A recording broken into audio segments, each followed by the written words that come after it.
All right then. Please get ready for meditation, and we'll continue the first round of the One Lion's Dance. And the first step is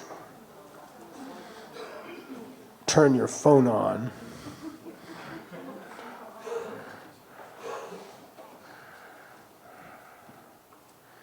Please don't move during the meditation, okay? I don't care if it's uncomfortable. You can pee in your pants, it's okay.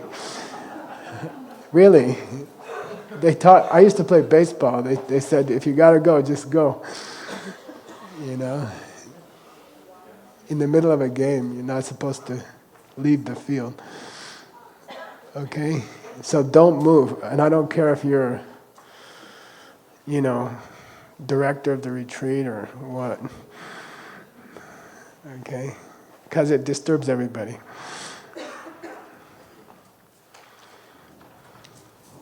Blow your nose now or forever hold your peace. It's really good to blow your nose, okay?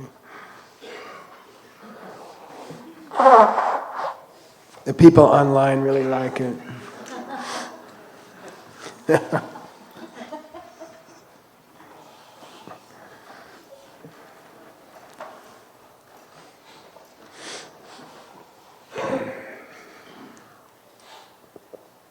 So take a position you can hold, and it doesn't have to be an official position. It's something you can hold for half an hour. Something.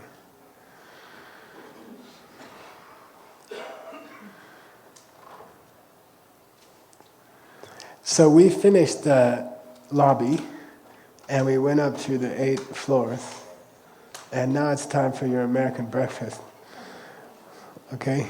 Or kanji. I learned to make kanji, I think I got a 4.5 star from my guests. So here we go. What's the trick to good kanji?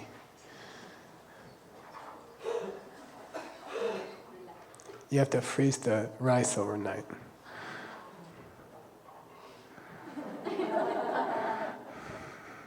Okay, here we go.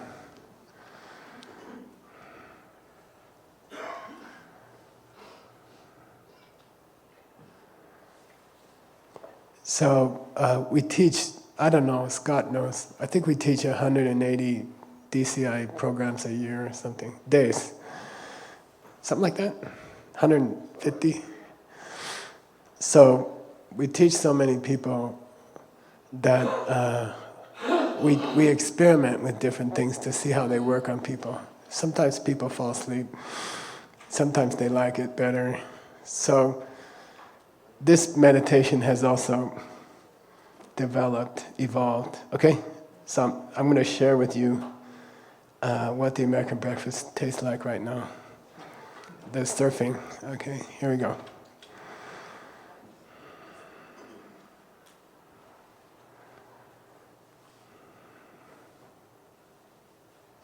For this you can do 10 breaths, follow 10 breaths, long, long exhales.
then I'd like you to choose one teacher in your life, someone who changed your life, and could be your mom or your father.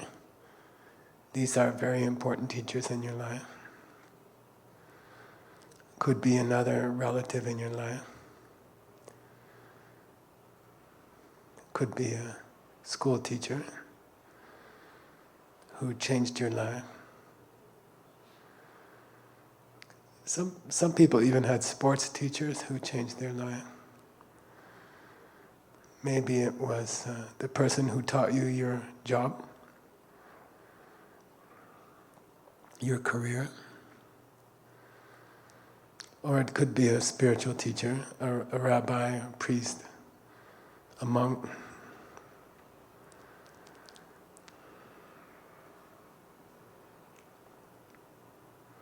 Could be your children. Choose one of the people who taught you in your life.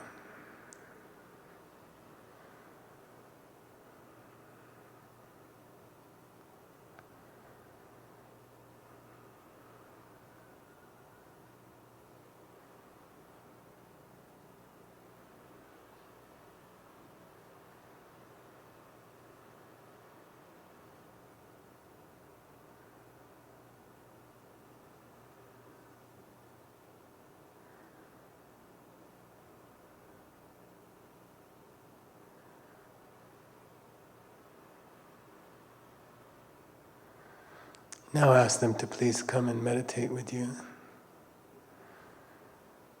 And they sit in front of you, their eyes are open, and they're looking at you with great happiness and love. And your eyes are closed, but you can see them. I like to say you are sitting knee to knee, and they are not a picture, they are a living person. They are breathing. Their body is warm. You can feel them in front of you.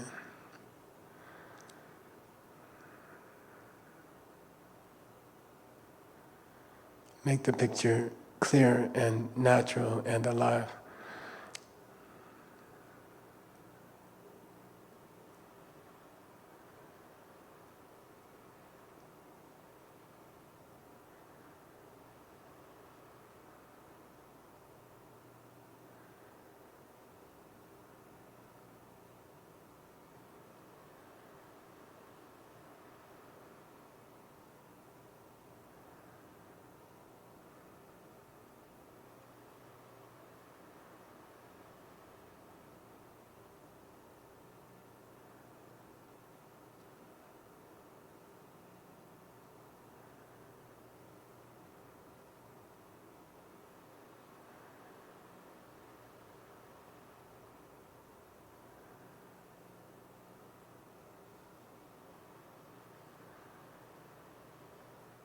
Now I'd like you to think of the first time you met them and what brought that meeting about. How did it happen? In my case, I think many of you know the story. My mother was having a dinner, and the person who became my teacher came to the dinner. And I remember they came in a Volkswagen car, and I remember even what streets they took to get to my house.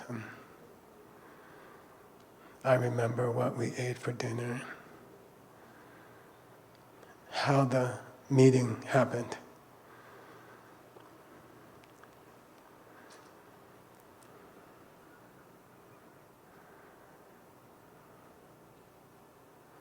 We have a feeling in our heart that it was sort of a wonderful accident that we met this person. Maybe you met them on the street, or maybe you had a job interview with them, or maybe the school assigned you to this teacher. And with our parents especially, it feels like we just happen to be born to this man and woman.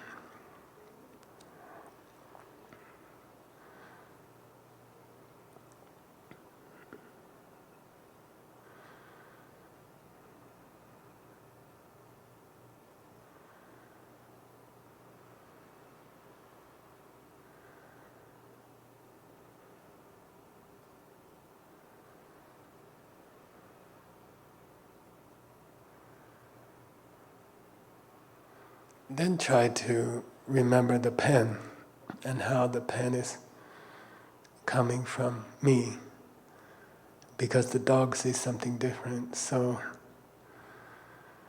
it must be that in my case, the teacher came from me. And maybe they did come in a car, Volkswagen car, but I also created the car.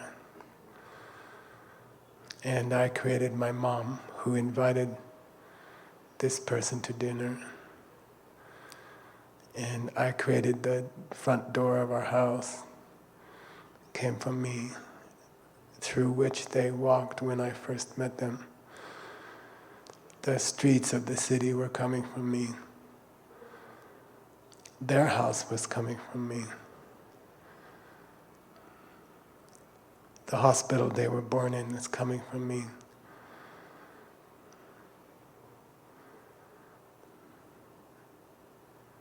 And so I must have planted the seeds in my own mind that opened into this teacher.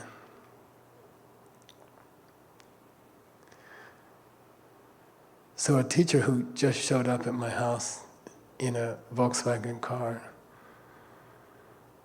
or a holiday that just happened, these are not real. There are no accidents. None of these things were coming from their side. And the feeling that I have that I met them on a certain day, and that was the first time we met, is wrong, very, very wrong, and mistaken. It's very similar to the text message which my husband or my wife was sending to their boyfriend or their girlfriend, secret boyfriend or secret girlfriend. And I don't like to use this example because it's so uncomfortable for all of us to imagine such a thing.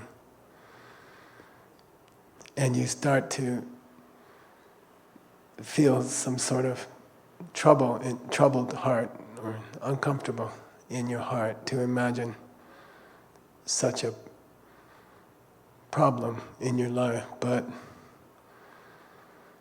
that means it's a good example, because the things you think are there, which aren't there, are why you're unhappy, or they're why bad things happen to you. It's always because of something that you don't understand. And it's always because of something you think is there, which is not there.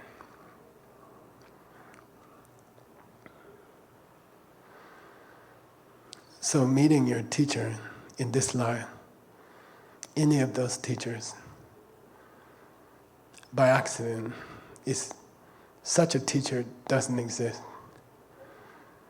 Everything about this person that you love, every goodness you receive from them was actually coming from you,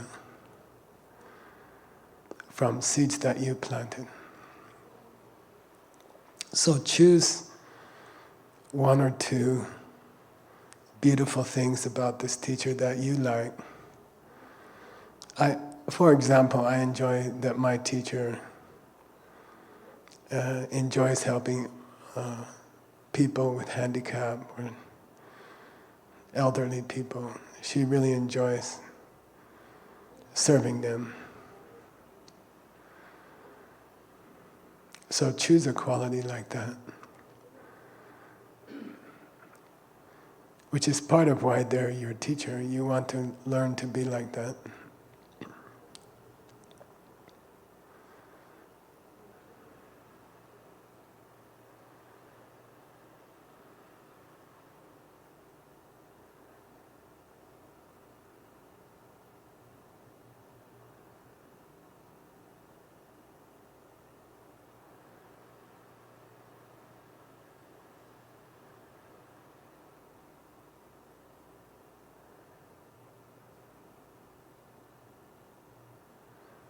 So canceling the teacher that you met by accident, Gakja teacher, is the stopping meditation.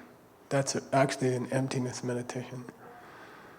Cancel a teacher that you met by accident. That's emptiness meditation. Now we're going to go to the wheel of life, which is what Maitreya says we should do next. Dependent origination. How did I plant those seeds to see this beautiful quality of my teacher? What did I do in my past life to meet this teacher, to create this teacher? Then most of us cannot see our past lives directly, but we can imagine what we must have done because we know the laws of karma. We know the result is similar to the cause. We know the cause was smaller. We know the cause came before. So we can imagine events in our past life. So I like to first choose a time of history, maybe 100 years ago. Personally I like about 2,000 years ago. Then you can choose a country. I like India, I like Mexico, I don't know why. China. Choose a country where you were living. Choose a time in history.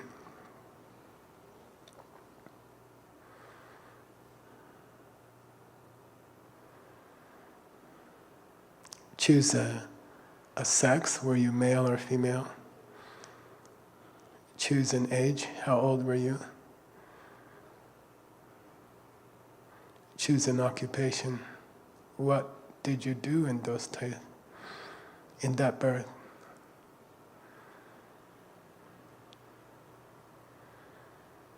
What did you wear?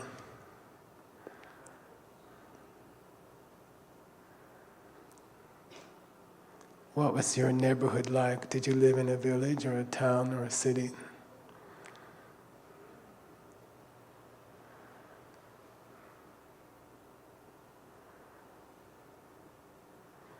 And now write a movie about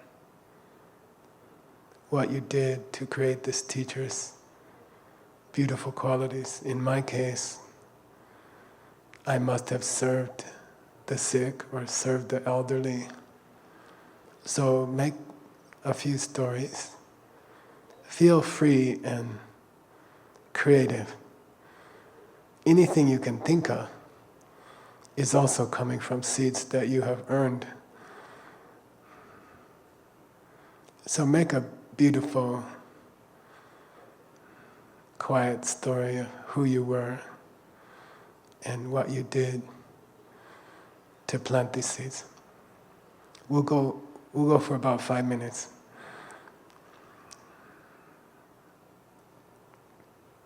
Don't stop. If you finish one story of taking care of an elderly person, then go to another one.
Now, go to the center of your mind.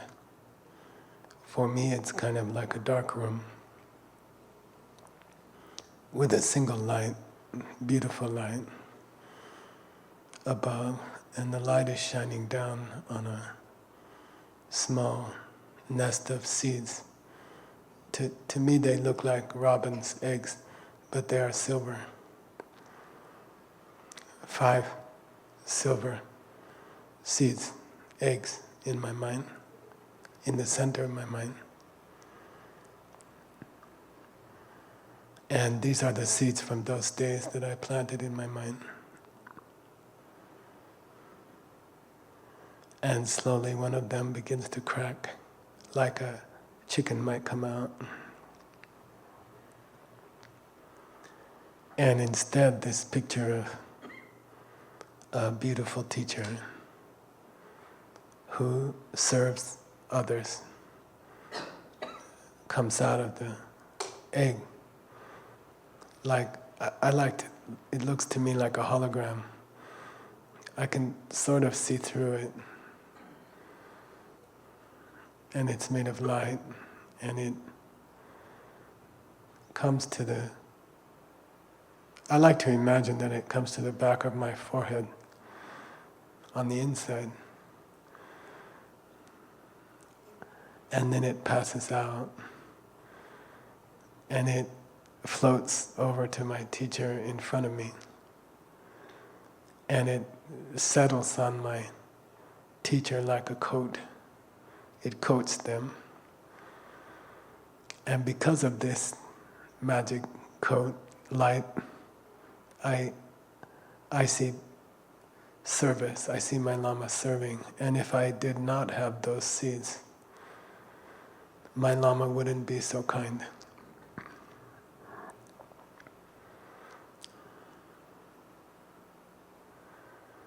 So follow one seed opening, and then when it's settled on your teacher, go back to the second seed and do 5 seeds this way.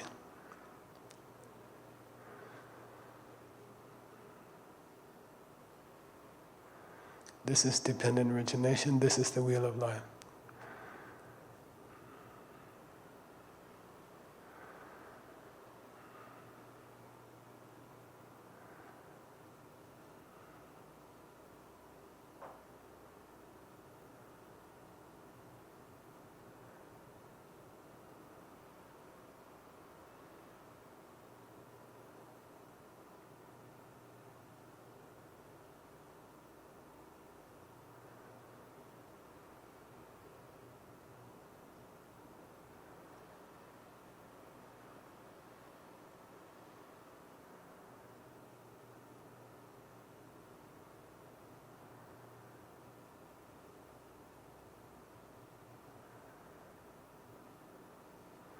Now it's time to finish the meditation, and we can sit for a minute with our teacher and enjoy their goodness and reflect for just a few minutes more that this beauty came from me, came from how I served people in the past. And if I try to continue serving, there's no reason why I can't stay with my teacher indefinitely into the future.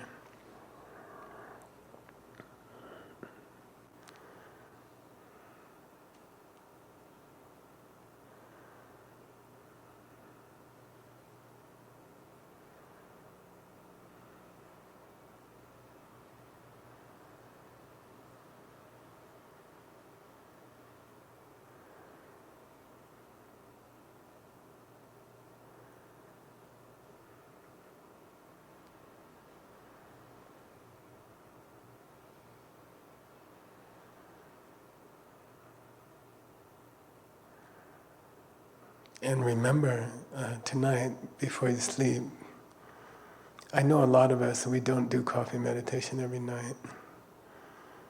But we're on a retreat here. It's a beautiful retreat center. It's quiet. we came here to a quiet place for a reason.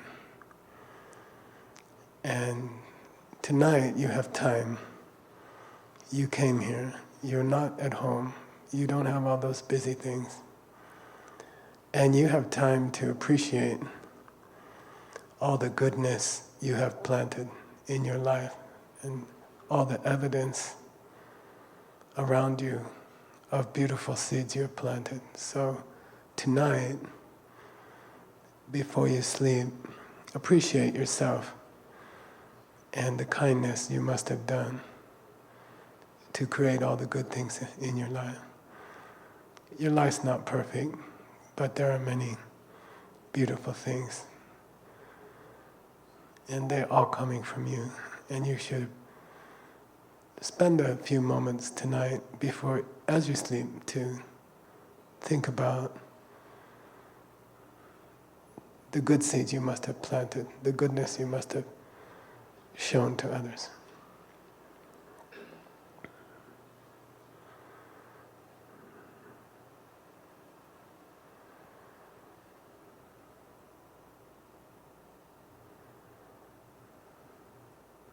We always end this meditation with 3 long exhales. Each one is like golden light, and it touches the people in this place, in this country, in this world, and gives them some happiness. Share the happiness you've planted. 3 long exhales. Take your time.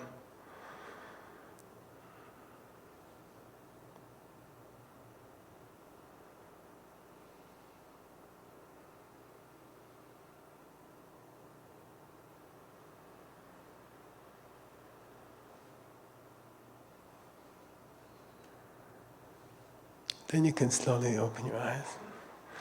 Take a stretch.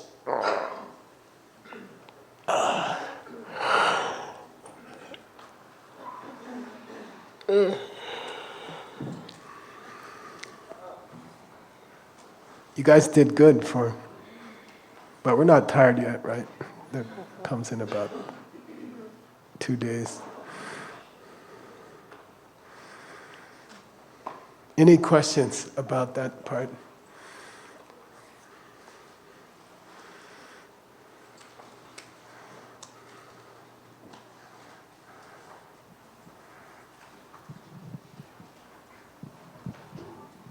Thank you, Geshe. My question is, in your previous teaching, during this meditation, you asked us to see the seeds opening before the previous life story, but this time you changed the order. And why? And we were in some country, I don't remember what country. When I go traveling like to Guangzhou, the first thing I say is I'm very happy to be in... Then I can't remember sometimes which city. Then the custom officer asks me, where are you from? And I'm like... So anyway, we tried different things. I think it's more natural. I think you plant the seed and then you see it open. You see? You try to remember how you planted it. And then you see it open. And I was thinking how Maitreya taught this meditation. He said, you do the Gope Nyomjuk, you do the emptiness meditation. By the way, the technical name of that meditation is cessation meditation. But I read a nice commentary on it recently. And they said, don't worry about this big word, cessation. It just means emptiness. So don't stress about it. Cessation means stopping. Stopping what? Stopping the idea that I met my teacher by accident. So it's not like some high spiritual state, It's just the husband's girlfriend. It just, no such teacher. So it's the name is very fancy. The name is very difficult in Buddhist language, but the meaning is very simple. The husband was never doing anything wrong. It was all your mistake. You didn't see correctly. So same with your teacher, same with meeting your teacher, okay? So I thought, the traditional order is lobby, 8 floors in the elevator, cessation meditation, and then dependent origination, which is the seeds opening, and then dedication. Give the karma, share the karma on your breath, and that's the tradition. So that's the first round, Truk Dumbo. And we have to learn 3 more rounds, okay? So today I thought it's enough to get to the 9th floor and have a nice breakfast and go surfing. And tomorrow we'll do the 2nd round, okay? The question? My question was very similar to Luca's. It was just how you did the Bubu Lama before the Wheel of Life, and the way you did it was just understanding, I'm just reassuring, understanding that it wasn't a mistake meeting your teacher. Yeah, no accident. No You can say it very simple. Okay. But we always feel that we met someone by accident. I enjoy asking people, where did you meet your partner? And the stories are very dear, like you meet people who've been married for 50 years and you say, how did you meet each other? And there's a very beautiful story. Christine Walsh was answering the phone at an airline, and her husband called to make a reservation. So there's like 10,000 people answering the phone. And the man called her, and they talked, and she made the reservation, but he liked her voice. And he called again and again until he got her. And then he asked her on a date. So it looks like an accident, but there's no accident, you see? So it's a nice example of you can call it self-existence, or you can call it accident, but there is no accident. The man or woman that you met by accident, or the teacher that you met by accident, is the same as the husband who has a girlfriend. Okay? Doesn't exist. Didn't exist. You thought it existed, but you were very wrong. And you got upset for nothing. That's the idea. That's a very personal thing that upsets anybody. Okay? So like that. All right. Another one? Nope. Thank you, Geshe. My question is, when we do lion dance meditation frequently, when we go back to the previous life, the imagination of previous life, and should we change the imagination every time, or we focus on one imagination and go deeper or more detailed? Good question.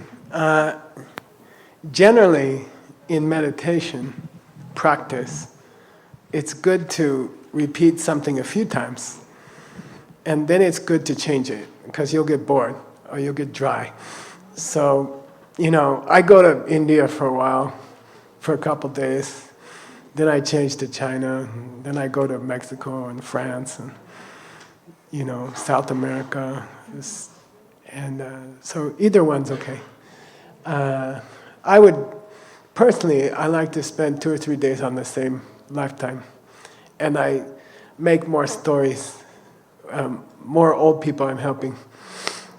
And I make a different story for each one, and then I change because it's fun. It's more fun to change. But the important thing is, anything you can imagine is partly true. Because if you can imagine it, you have done it. Okay? If you can make a story, it's always partly true. Because you can't imagine a past life that you haven't ever lived. Okay? You wouldn't think of it unless you had seeds. So it's kind of cool. I can't see my past life directly, but I really enjoy. I know that it's true. It's mostly true. Okay.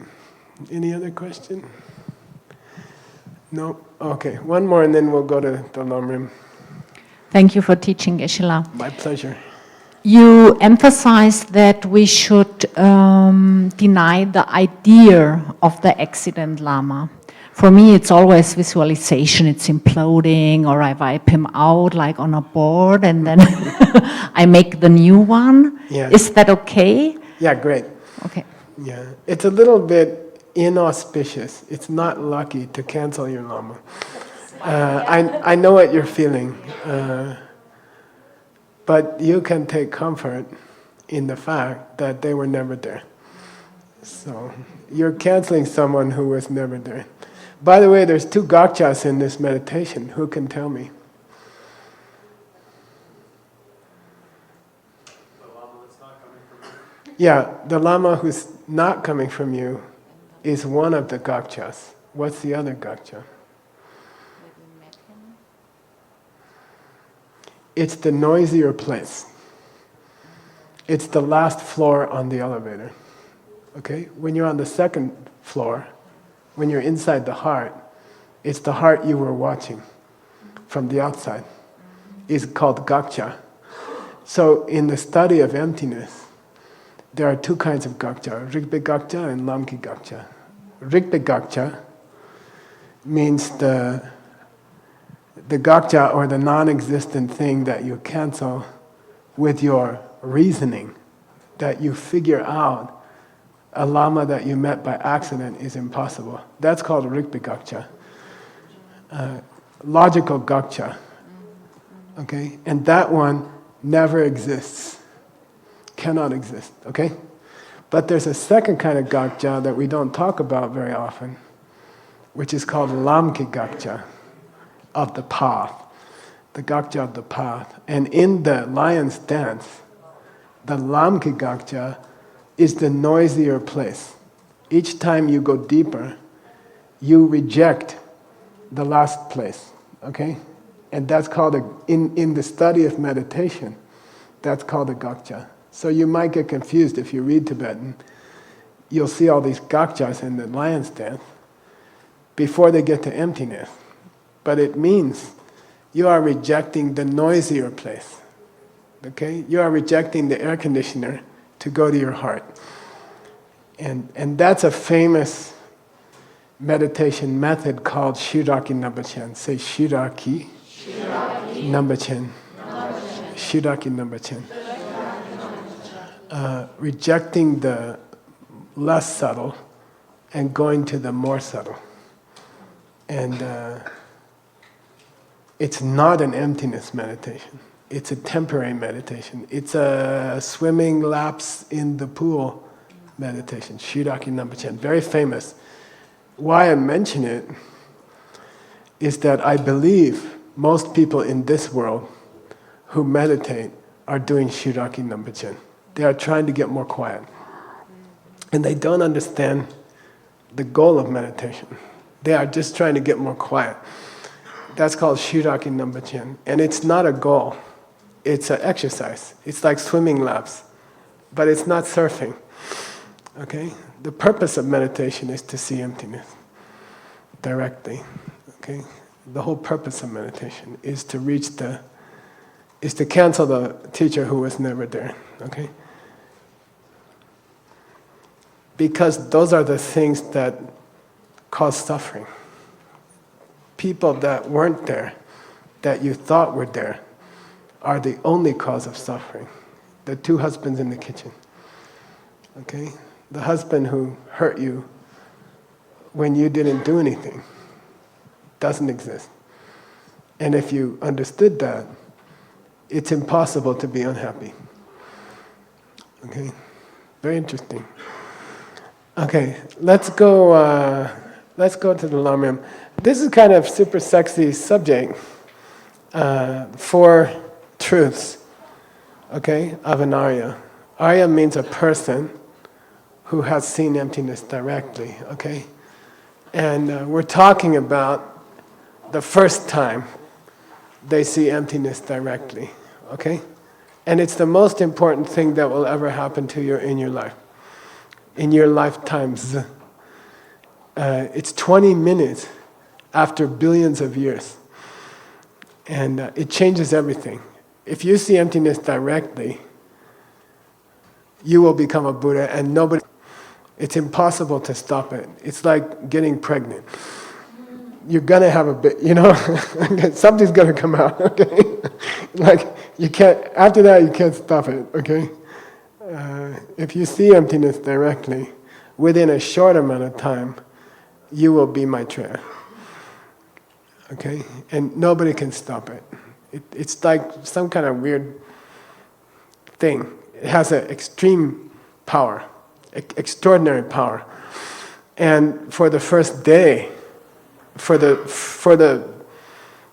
especially the first hour after you see emptiness directly, because of the power of emptiness, you do many things that are impossible for a normal person, okay? And it happens to everybody who sees emptiness directly. These experiences, called the four Arya truths, happen to everybody who sees emptiness directly, okay? And there are, you can divide them into 16 parts, okay?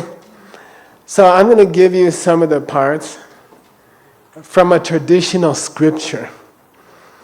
And they're not enough, okay?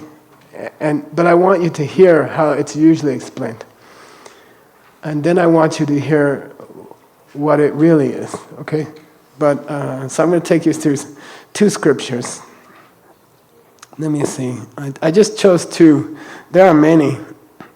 So this is from a book by Pabongku Rinpoche. Who's that? He wrote the book you studied for 10 years. Okay? And he wrote a book called, based on Sutra Alankara, which is one of Maitreya's 5 books. Not studied very often. And Entering the Middle Way by Chandakirti, which is studied by everybody. Okay? So he gave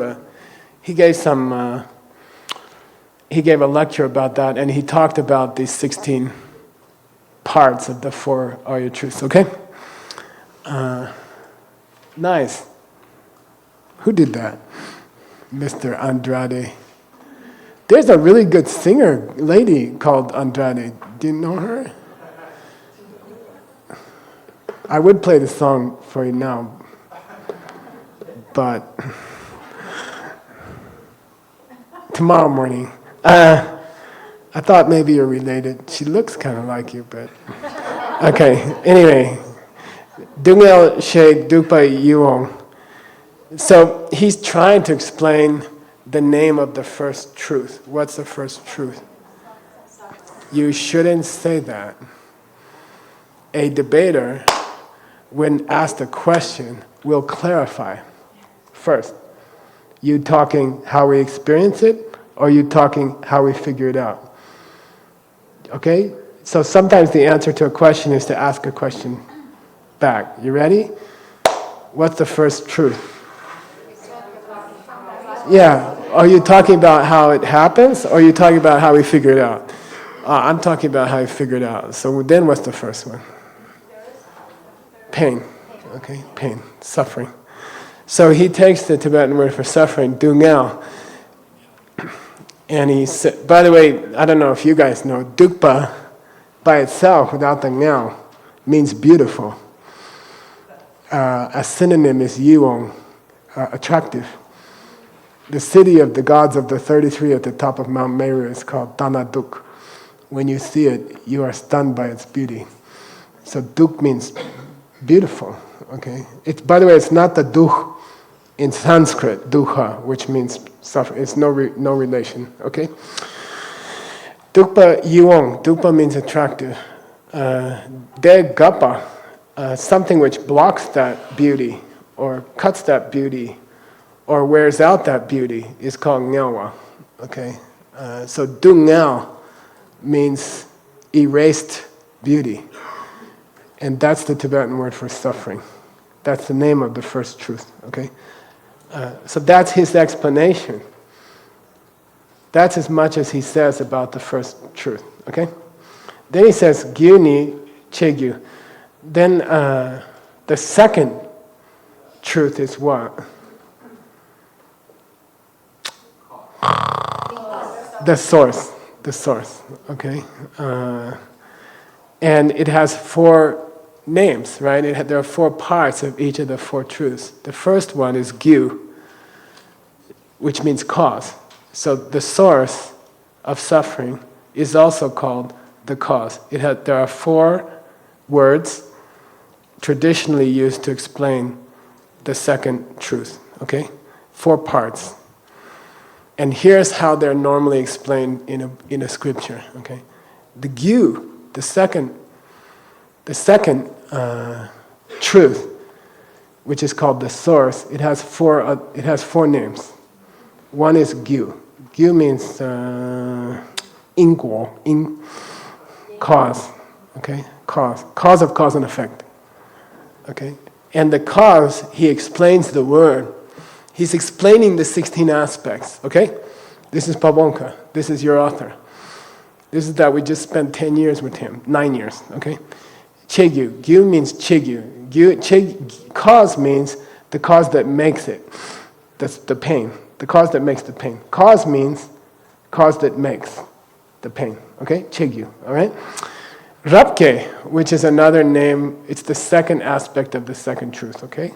Is called super producer, Raptukyewa, okay? He says that means Chaktukyepa. It comes fiercely, okay? Super producing as the second aspect of the second truth means coming fiercely, okay? Chaktu. Chak, like Chak in Tantra means fierce deity, for example, okay? Ken is the third name of the second truth. And it means condition, secondary condition, okay? Then he says, Dungyal chigne chiktu gyupa. The point of calling it a condition is that it tends to perpetuate itself. Pain tends to cause pain. You get pain, your husband says something, then you tend to say something back. And then he'll say something again. And that's how he explains the third aspect of the second truth. The last one, Pangcha. Pangcha means, okay, this is an important thing in the 4 truths, okay? If you're going to study 4 truths, we could do it for about a week. We're not going to because we don't have time. But there are supposed to be 4 relationships that we have with the 4 truths. You see? We're supposed to have a relationship with each of the 4 truths, okay? With the first truth, which is what? Bad answer. Which order? Yeah, which order? Okay. The first most common one, which is pain, okay? Our relationship with the first truth is supposed to be shipaja. You gotta figure out that it's happening. You gotta figure it out. So every truth, each one of the 4 truths has 4 parts, and it also has a relationship, okay? How am I supposed to relate to the first truth? And the answer is, God dang, figure it out. You know, it's happening to you right now. It's happening to everybody you know. You gotta realize. It means you have to realize. Shepaja means you gotta wake up. This is didn't you say your song was called Wake Up? Yeah, there you go. Her song was called Shepaja. So wake up, okay? Realize what's happening. Even the most beautiful movie actor is getting older, is dying. Even the richest person is losing everything every moment, okay? They will lose everything. Don't be mad at Trump. He's gonna lose everything, and it will hurt, you know? So be sad for him, okay? So our relationship to the first truth is what? Figure it out. Wake up. See what's going on, okay? What's our relationship to the second truth? And he says here, Pangcha. Yeah, give it up, man. There's a joke in Buddhism. The guy's wife was frying eggs on the stove. The stove was going, The wife had to go somewhere. The stove was still going. The frying pan is red hot. The guy picks it up and he's going, ah, ah, ah. Then maybe you want to let it go. He's, oh, thanks. Like, let it go. Kid, stop doing that. Stop making the cost, okay? That's our relationship to the second truth. It's very famous when you teach the four truths that there should be four relationships, okay? All right. Dungya Shiva Deva Gyanom Ngenjung Tarpa Lamni Trudambo. Okay. Pangcha, Gokpa. Okay, here's Gokpa.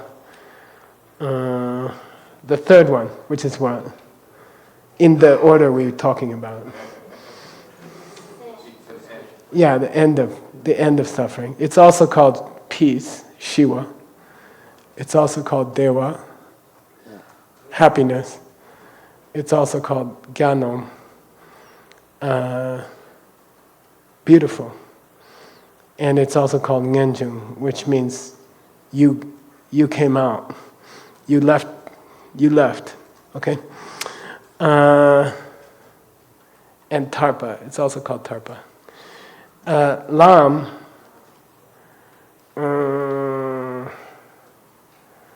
Namni Dirt Dambo. So now he's giving synonyms for the fourth truth, which is what? Path. So Dirt Dambo means the straight road. It's also called Rikpa, which means logical. A synonym for the path is logical. Okay?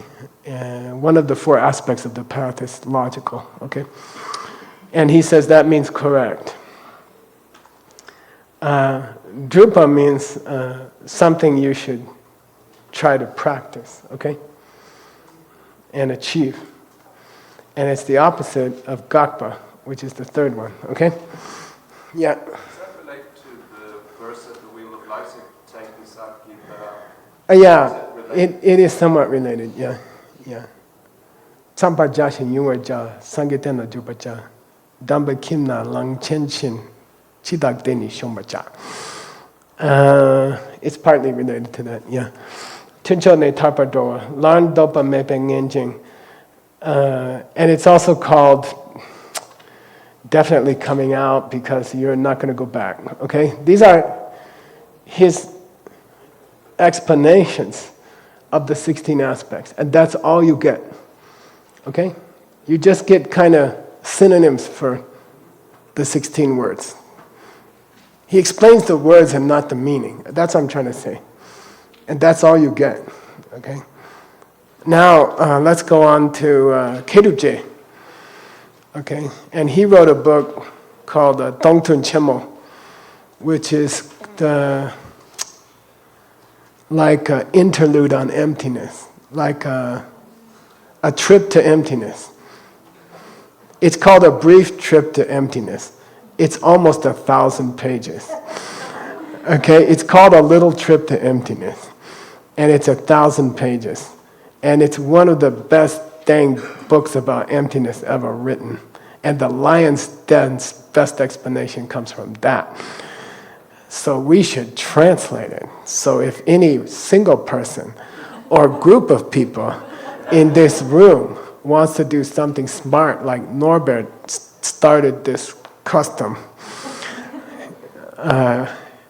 you should talk to Nick and say, I want the Keduje book. I want to sponsor that. That's my book. Okay? If you're smart. If you don't do it, I'm doing it tomorrow.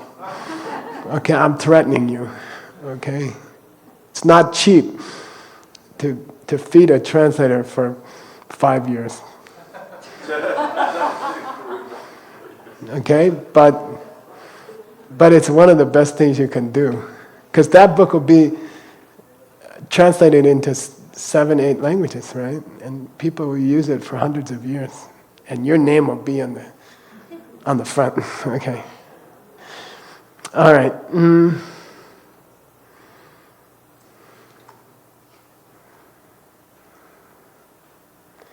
Anyway, I'm not going to go through it. He doesn't help. It doesn't help. He names the 16 aspects. Lam, Rikpa, Drupa, Ngenjing. For example, for path, he says Lam, Rikpa, Drupa, Ngenjing. Say Lam, Rikpa, Drupa, Ngenjing. Those are the 4 aspects of the path. Path, logical, practice, and exit. And that's all. There's no more explanation. Okay? And he's one of the most explanationer lamas that ever lived. Okay? So, I want to give you the real one. Okay, you ready? You can't get this anywhere except at Diamond Mountain. So Adam, you got to go back up to the just above there. There's a list of 16. Okay.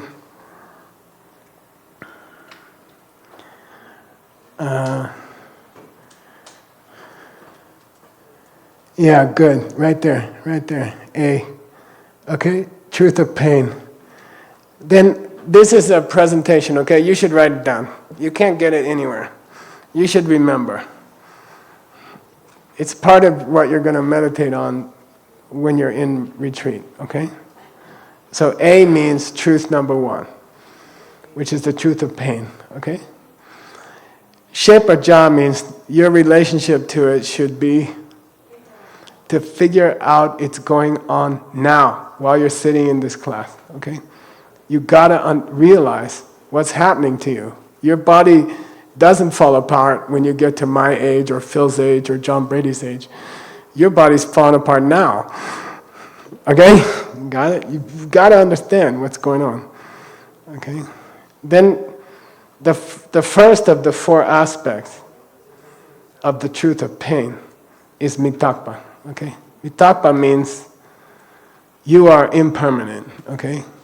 And if you see emptiness directly, one of the 16 amazing things that happens to you is you see your own death in this life. Okay? And no more question about it. You know? Mitapa means you see directly. See? Arya, right? You don't just see emptiness directly, you see these 16 truths directly. Number 1, gravity will win. Okay? When you're a kid, gravity's in charge. Then your parents work, and then you totter around like a drunk. Age 2?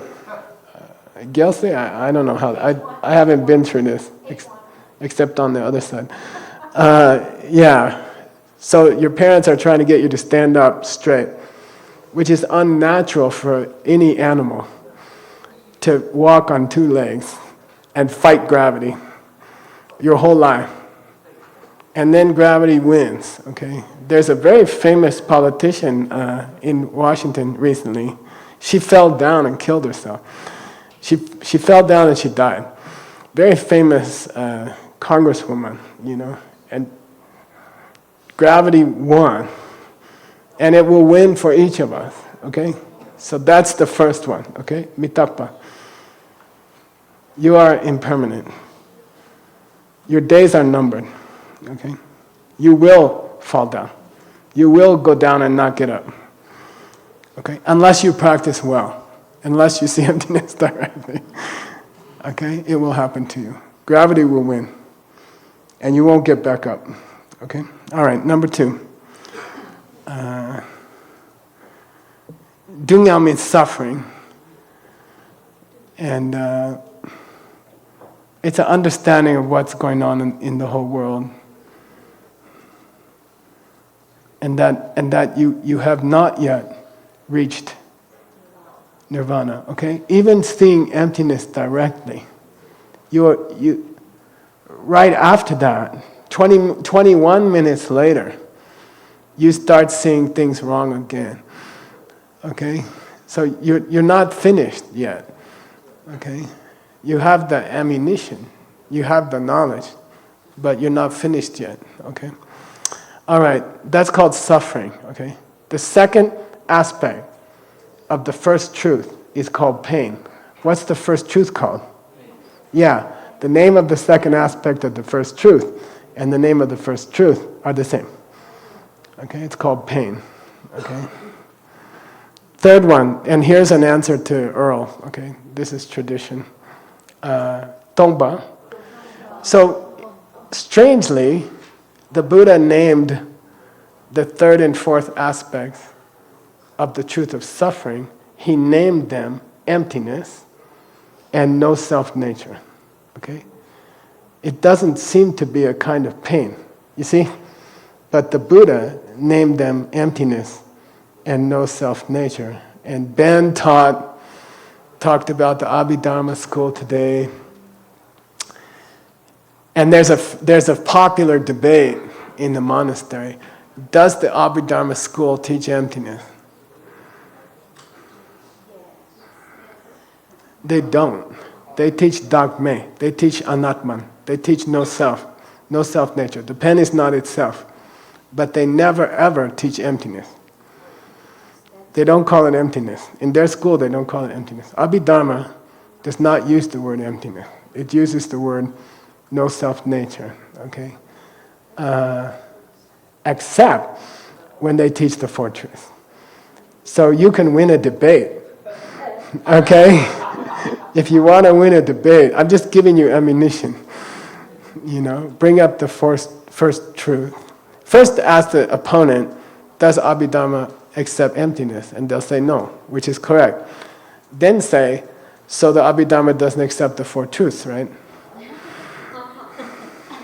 Okay? Because it is a little tiny part of the first truth.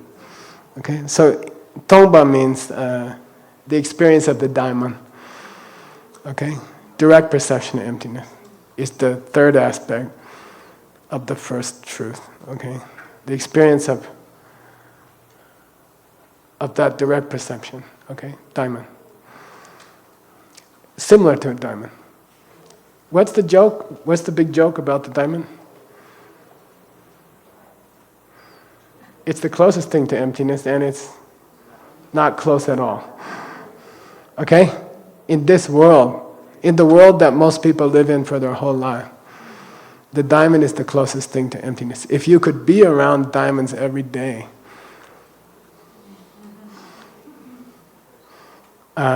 it would help you to see emptiness, okay? And I'm happy to announce, me and Scott and Reed, we were walking through the New Delhi airport 2 years ago, a year and a half ago. Yeah, and I found this jewelry store. I was late for the plane. We were running to the plane, and I saw a jewelry store. You know those counters in the airport? They force you to, they say gate 5 is this way, and it's a lie. Gate 5 is over there. They just get you to go through the alcohol and the perfumes. And there was a jewelry counter. And I glanced in, and there was a nice piece, jewelry piece with a raw diamond, which is very rare. But they shaped the raw diamond in a very beautiful way, in a way which I believe it's closer to emptiness. A raw diamond is closer to emptiness, especially if you clean it up a little bit. And it was very, very beautiful, and very, very close to emptiness. So I was like, I'll take it. And they're like, $2,000. And I'm like, I'll give you $1,000. And then they're like, no. Then Scott's like, we gotta go. And I'm like, no, I'm not paying $2,000. This is the old diamond dealer instinct, you know. Then I said, I'll give you $1,200. He's like, no, $2,000. He knows I'm late for the plane. It was a lady, actually. Anyway, I got up to $1,999. She's like, okay. Then she's wrapping it, and she looks at me and she goes, it was a necklace, bracelet. She's wrapping it, she says, and there's matching earrings also. I'm like, I gotta go. She's like, you're gonna give this to your wife without the earrings? You know. So anyway, I designed a meditation ring where you can touch the diamond as you meditate. And the first model is coming out, I don't know. The first model's finished. We have to cast it, but the design is finished. So we're going to work on that for her meditation club's studio. But it'll be a ring where you can put your finger on a raw diamond and meditate, something like that. I actually believe it will help you. And I have this idea to put an ID number in it. Each ring has a different number inside. And you pay double for the ring. You pay double the cost of the ring. And the half goes to John Brady for saving ancient books. And then the number in the ring is put into a computer. And you can see which book was input from your ring. And you can follow it from the library to the translator in Sedona, to the English translation, to the German translation. You can follow your book number. That's always going to be on your ring, okay? Something like that. So anyway, diamond is very important. That's the third one. Fourth one is no self-nature. And it has two meanings. Something strange happens when you see emptiness directly. A very clear, your mind is talking to you. And your mind says to you, when you become Buddha, they won't call you Michael. It won't be your name. Won't be Michael. And that's all. It's an important message. It has a lot of meaning. And it happens to everybody who sees emptiness directly. They hear a voice that says, you will not be called Vivian when you become Buddha. Okay? What it means, we have to talk about it. Okay? Also, it means just before you see emptiness directly, about an hour before you see emptiness directly, you, for the first time in billions of lifetimes, you see the silver egg open in your mind. Directly. You are not seeing emptiness. You are seeing dependent origination. For the first time, directly, you see seeds in your mind. You see them open. You see a common object in your life, like a pot on the stove. You see it coming from your mind for the first time. You can hear Geshe Michael say it. You can hear the pen 500 times. It's not direct. On that day, you see the seed open. You see the picture come out. Then you're like, damn, Geshe Michael was right. God bless him. He's teaching for 30 years the same stupid thing. It was right. It's amazing. Everything's coming from me. And you don't believe me 100% yet. When you reach that, you will say, okay, oh yeah, I picked the right religion. It's kind of a cool day in your life. You're like, damn, we're the ones who are right. That's so cool, Okay, it's really like that. I know it sounds a little prejudiced, but it's not. Okay, all right. Truth of the source of pain. Okay, what's our relationship to it? Pangwaja. You gotta drop it like a hot frying pan. Drop it. Let go. Okay, let go of the things that are causing you pain. Okay. Anger at your husband, who yelled at you for no reason at all. And that's the karma half. What's the other half? Sorry, that's the mental affliction half. And the other half is karma. What's that? In the two husbands example, what's that? Yeah, yelling back. I'm not phantom, you're phantom. Okay, you're stupid, I'm not stupid. Okay, those are the two sources. Okay, what's your relationship to yelling at your husband back? Drop it, let go. Okay, it's gonna hurt you. Okay, all right. Here, 5. Gyu means the first of the 4 aspects of the second truth, which is called kunjung, the source. The first aspect is called gyu, cause, okay? What's a cause? The ultimate cause of everything is desire, is attachment, but it doesn't mean I like youtiao. It doesn't mean I like donuts, okay? What's it mean? I think donuts come from their own side. I get donuts by paying money, okay? They are made in the kitchen.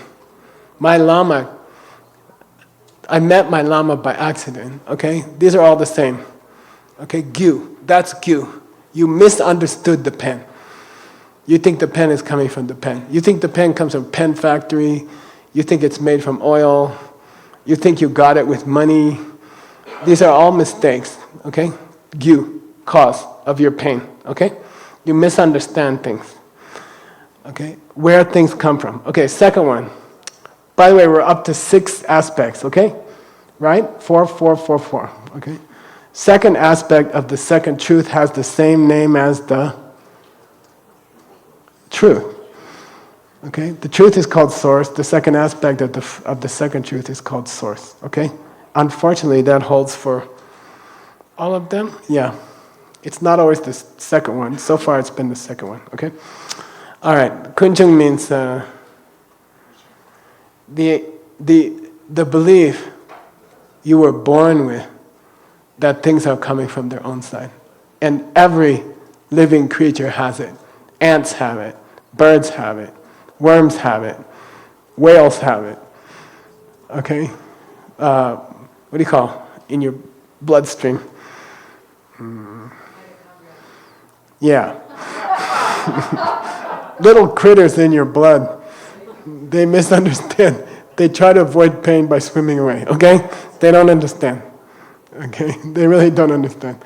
Everybody has that. And even people who just saw emptiness directly still have it. Okay? When they come out, they still see things coming this way, but they know they're crazy. Michael can tell Michael, you're wrong. When Michael thinks that things are coming from their own side after Michael saw emptiness directly.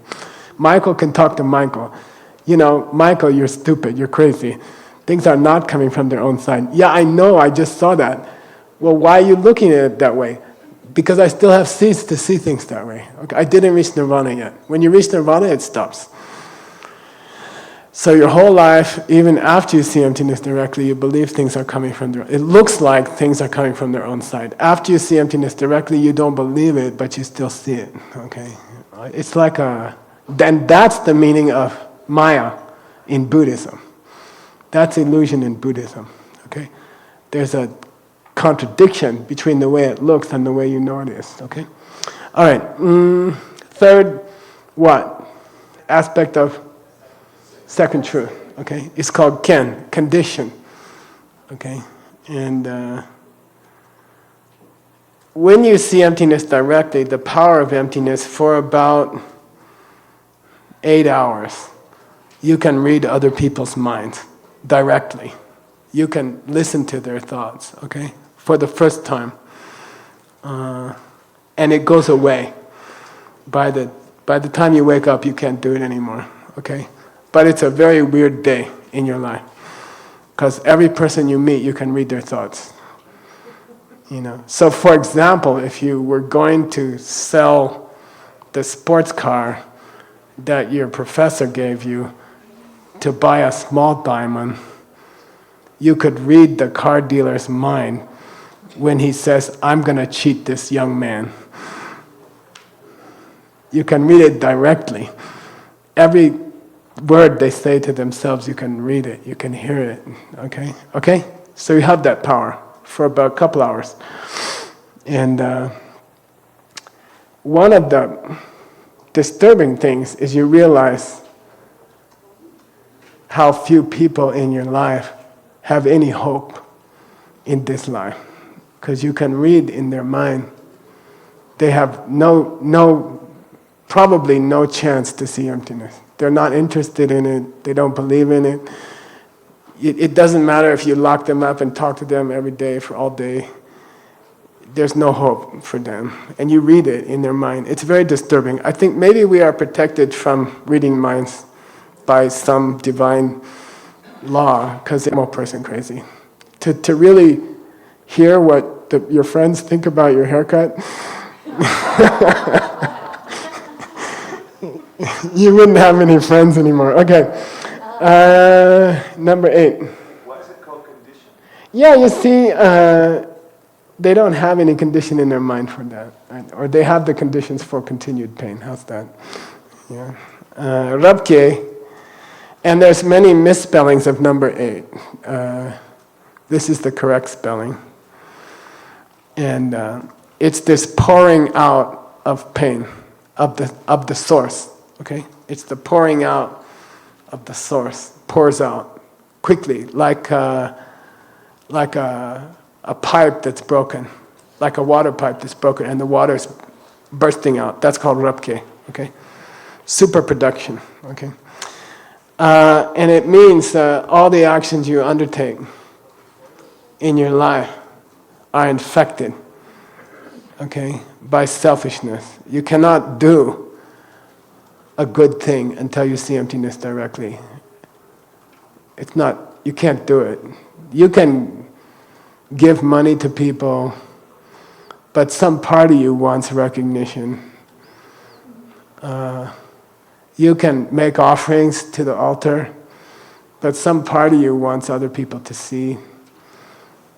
It's impossible to do a purely good act until you see emptiness directly. And it's a depressing insight into the source of pain, okay? Everything we do is infected by self-interest, okay? Until you see emptiness directly. All right, third truth. And our relationship to the third truth is ngundujar. Anybody want to take a shot? Translators? Abi. This ngundu means manifest. Make it happen. Make it happen. Ngunduja, the ja means imperative tense, right? Make it happen. So far we have, for God's sake, see what's going on. Then let go of the cause. And then make it happen. What? The end. Okay, make it happen. Freedom, escape. Make it happen. What's our relationship to the third Arya truth?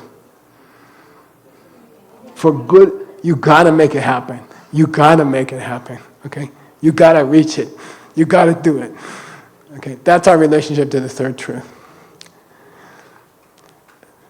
4 parts, gopa. So in this case, the name of the truth is the first of the aspects, okay?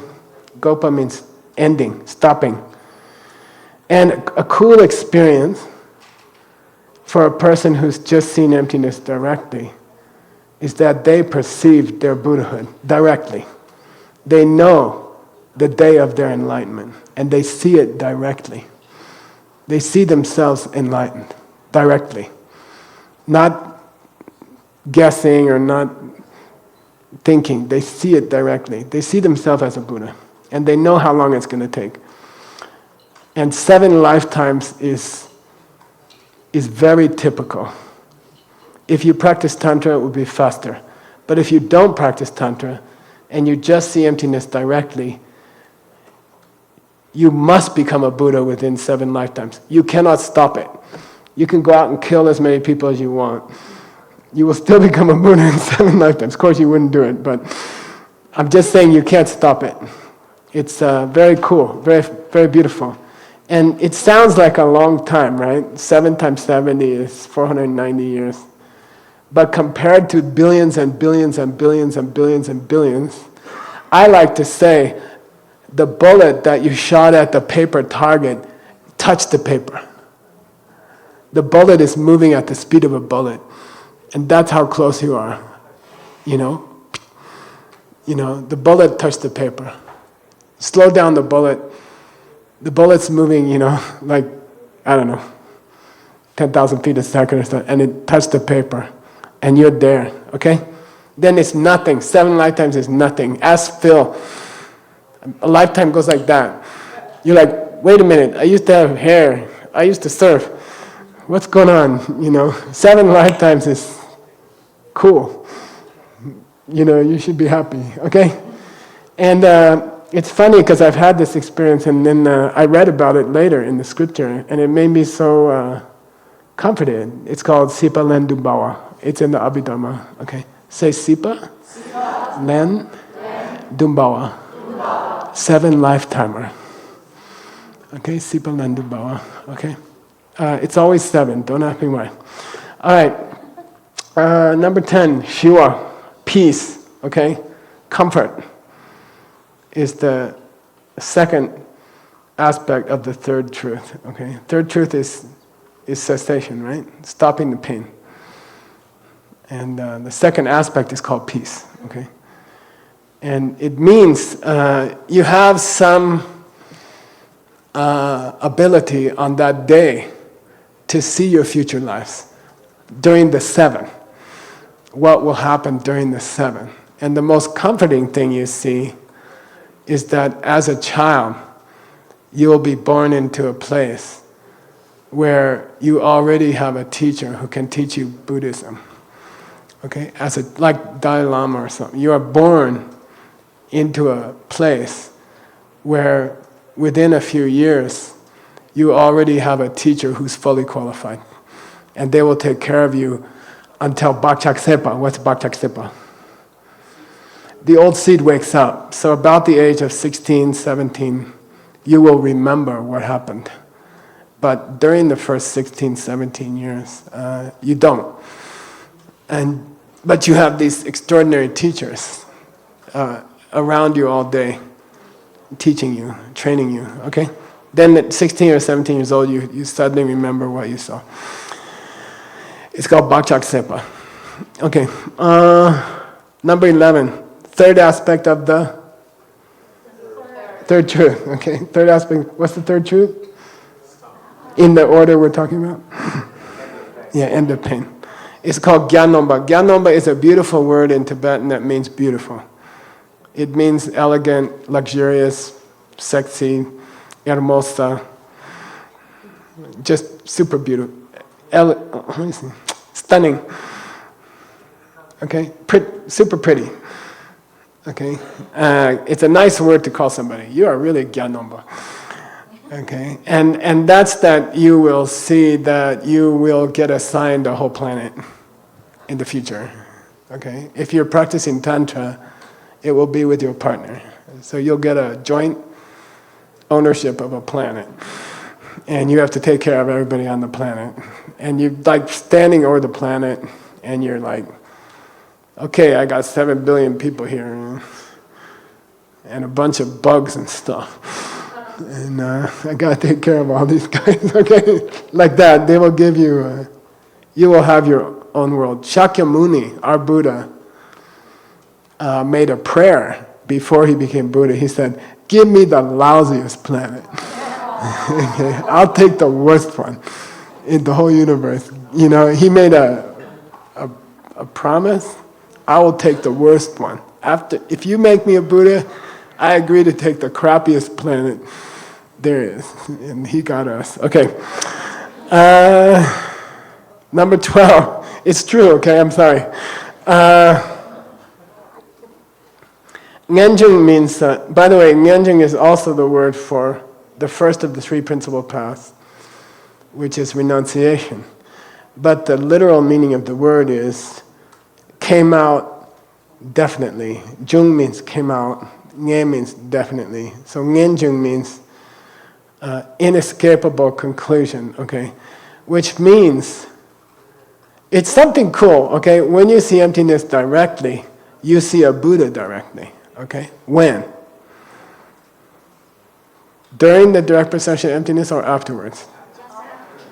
During, okay? During, okay? Because the emptiness you see is part of a Buddha. It's like seeing the Buddha's arm. Okay, the emptiness you see is part of a Buddha. Which Buddha? That's a long story. Okay, anyway.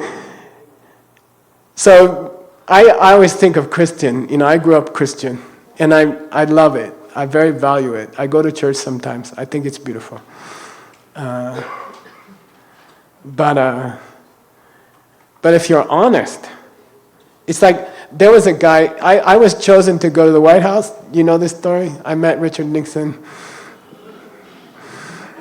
I actually gave him back my award at the 2 minutes after I got it. and it was a big scandal. Anyway, I said, use it for bombs, you know. It was a big scandal.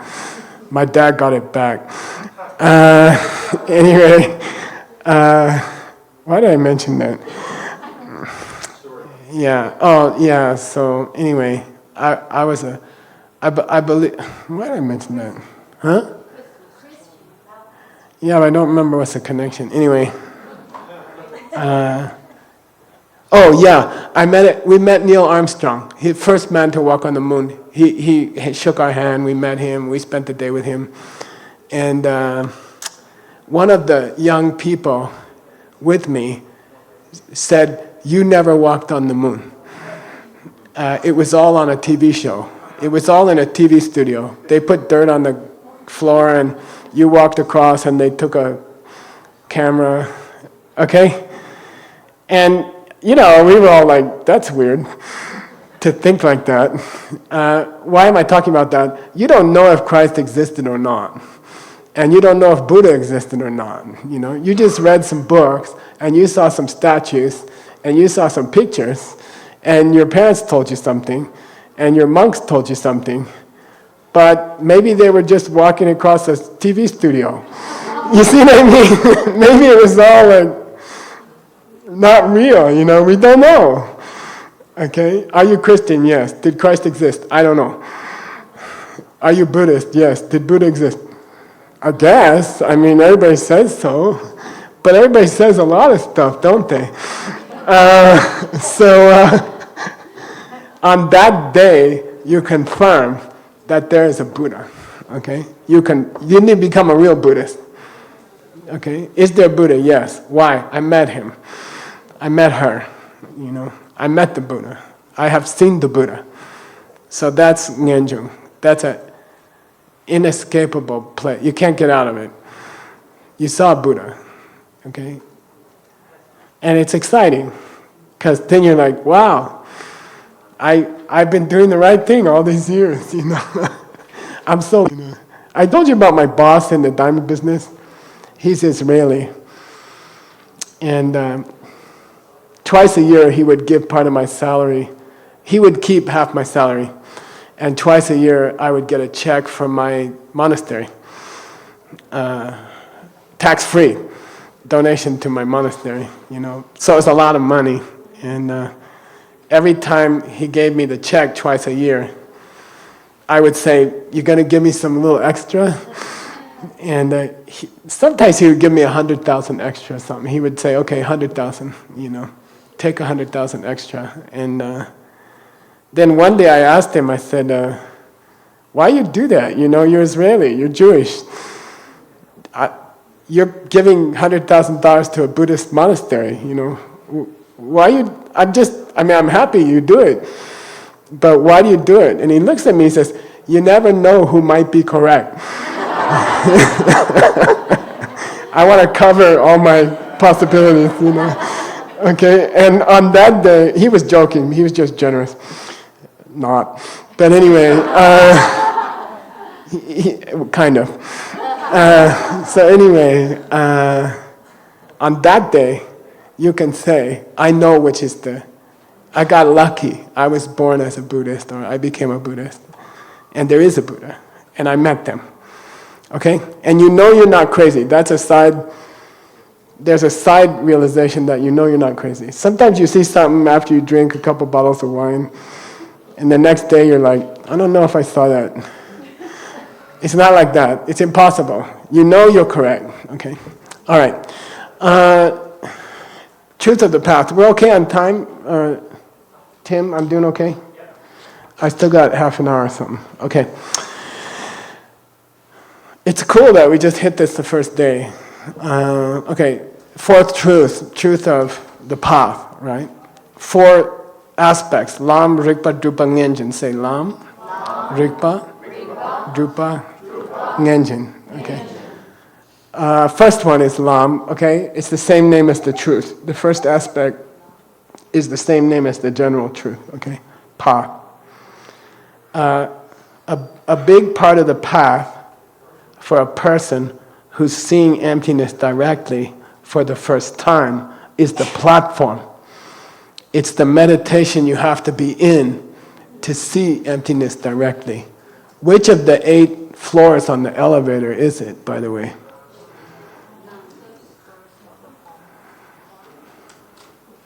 Samden Tambu Nyendo Micho Me. Say Samden Tambu Nyendo Micho Me. It's a specific part of the heartbeat level. Okay? So to really get to the heartbeat level is extremely difficult. We are pretending that we are on the first form realm level. We're not. If you were, you already have shamatha. Okay? You already have enough focus to see emptiness directly. Okay? If you reach the real first form realm level. Okay? So we're pretending that we're reaching these levels, but they're actually quite difficult. It takes many years to reach the heartbeat correctly. Okay? So anyway, it's not even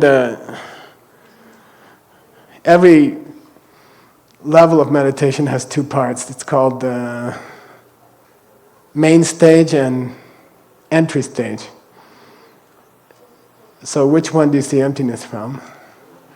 It's the entry stage. You don't even reach the main stage of the heartbeat. You enter, you get the entry stage. Okay, that's called nyendo. Okay, I'm not teaching that today. Okay, I'm just saying, to get the ability to see emptiness, your mind has to be in deep, deep, deep meditation. You have to be able to meditate for an hour without stopping deeply. Okay? And if you cannot, you will never see emptiness. Okay? So if you're squirming because your knees hurt after 10 minutes, you can just shoot yourself now and hope something good happens. Okay? Now, I mean, I'll tell you something about deep meditation, okay? And I'm just telling my Lam Rim friends who have the courage to come to Lam Rim and Diamond Mountain from China or stuff like that, okay? Or Israel or whatever. You gotta learn to ignore the pain, okay? You gotta learn to ignore the pain, okay? You gotta sit for an hour without moving. I don't care how much it hurts, okay? If it falls asleep, that's even better. As it falls asleep, it hurts like hell. Just after it falls asleep, it feels great. Don't stand up fast. I had a friend who broke his ankle this way, okay? So, between us, between friends, I don't say it at DCI, right? I don't tell 1,000 people, but between us, you know, you got to get over the pain, and you got to be able to sit for an hour. So you might as well just do it tomorrow. Okay, you have to do it someday. Just do it tomorrow. Okay, just give up. Say, I don't care how much it hurts. I'd rather see emptiness. Okay, so it's up to you. Of course your back's gonna hurt. Of course your bottom hurts. Of course your legs fall asleep. Of course it's harder as you get older. But you don't have a choice. Okay, you can die again, or you can see emptiness. Okay, I'll take the emptiness. Okay, well it's gonna hurt. Okay, I'm sorry, but you need an hour. You need to be able to sit for an hour. Okay, so just start. What is it? Tuesday, Monday? Monday night. Don't do it. Don't start at 9. It's too depressing. Hurt yourself in the morning. Okay, okay, and just do it. Sit the whole time without moving. Okay, it'll hurt. You'll get used to it. Okay. It's like being married to a schmuck. Okay.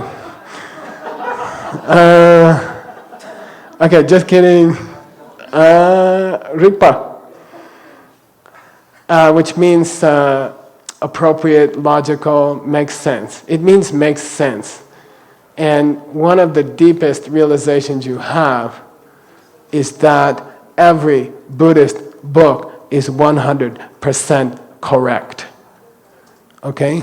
JB's team cataloged 141,000 books in St. Petersburg. It took 14 years to write the names down. Okay? It took 14 years. There's 141,000 books wrapped up sitting there in St. Petersburg. Okay? Buddhist books. They are all, every page is correct. Okay? And it's like the formula for curing AIDS.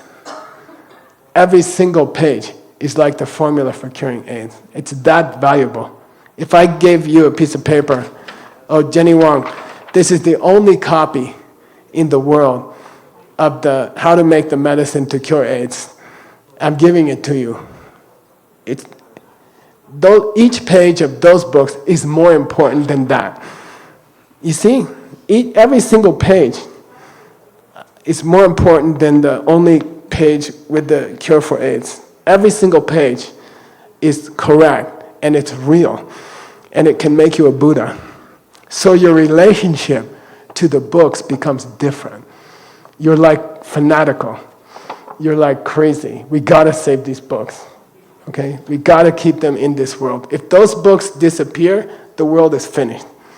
Then it's just pain for everybody, forever. For the rest of the time. We must save those books, okay? Like you become crazy about it. Okay, number 15? Yeah, drupa, which means practice, okay? It's the third aspect of the fourth truth, which is the path, okay? And your relationship to images changes, okay?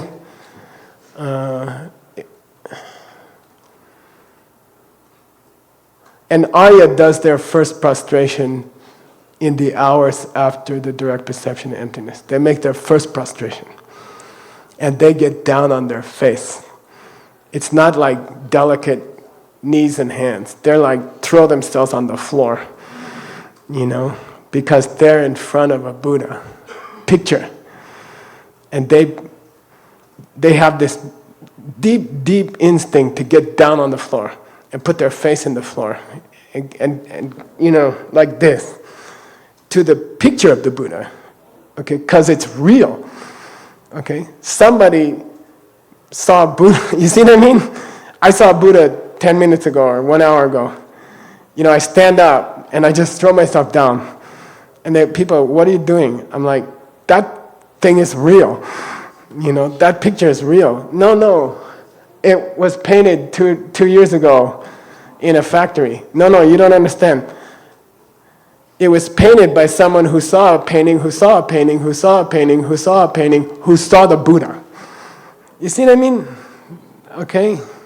Then that thing is real. It's a photograph, you know, of a real person who can save the whole world. Wow. Get down, you know. Get down on your stomach and do this, you know. So the people who invented prostration was Aryas, okay? Because they did a natural prostration, because they didn't have a choice, okay? Got it? So your relationship to paintings, sculptures, it changes, okay? They are not paintings, they are photographs of a real person, okay? No matter how bad they are, okay? Okay, they're real. It's a photograph, it's not a painting. And your relationship to them changes, okay? Last one. Ngenjin, which means what makes you come out, okay? What makes you come out. We already had in the last truth, you came out, Ngenjun. Now we have the present tense, Ngenjin, what takes you out, okay? And this is a very, very, very, very sweet experience. I've told it to you before.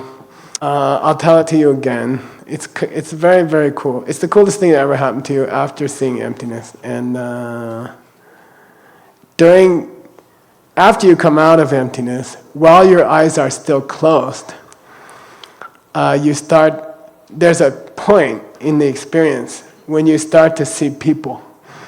So a picture of your mom or a picture of your dad, but it's real. It's their real face. And it comes in your mind.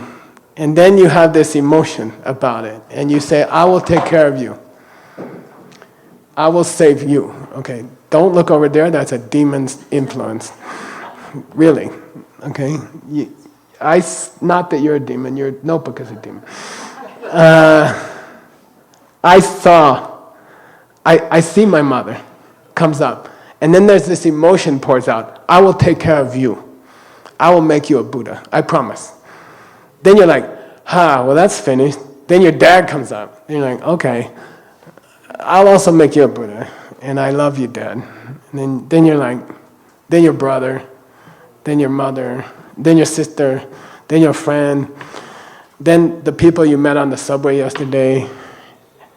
People just start coming up. And then time changes, okay? Emptiness of time. So during about a 10-minute period, you see the face of every being on this planet, not just humans. You know, ant comes up, I'll take care of you. Ant number 2 comes up, I'll take care of you. You know, grasshopper number 3, I'll take care of you. And they just, like this, it's like supernatural, because your mind is, what's interesting is on that day you discover that your mind has the capacity to see every living being. You already your mind has that capacity, okay? Why? Because of emptiness, okay? Time can change. Space can change. And one by one you see every living being on this planet, then you start other planets. You know, like people are always trying to find the other planets. Arya's already did. Are there other planets? Yes. How many? Countless. How do you know? I saw each one. Wait, how can you see each one of countless? I saw, when you see emptiness, something changes in your mind, okay? For the day. Then you go to bed, you wake up, you're mostly normal. Except someone who saw every living being in the universe is changed forever. And they're working on a 500-year plan. They're not working on a 2-year plan or 2-day plan.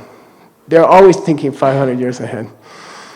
So how they act looks weird to people who don't work on a 500-year plan. They look strange, okay? They act strange. A little bit. Okay? All right? But that experience, you can't really be sad after that ever again, okay? Like you can have a bad day, bad things can happen to you. Those are old karma. And Arya cannot make new bad karma that will create a new life. Not possible. Cannot. Do they suffer? Yes. What is it? Old bad karma. Can they have a bad day? Yes. Can something bad happen to them? Yes. But they can't really be unhappy again because they just saw that they're going to take care of everybody, like mom. They're the mom of a zillion beings. Then you can't really make a mom unhappy if they're in charge of a zillion kids. Okay? They can have a bad day. If they don't get their morning coffee, they can act strange. But they can't really have a bad day. Okay? Not possible. Okay? So those are that's the real 16 aspects. Okay? They're not just some words that you explain the word and that's the end of it. It's not that. Okay? Is the relationship to the fourth, to the path still exit, get out? That's the only one you didn't reiterate.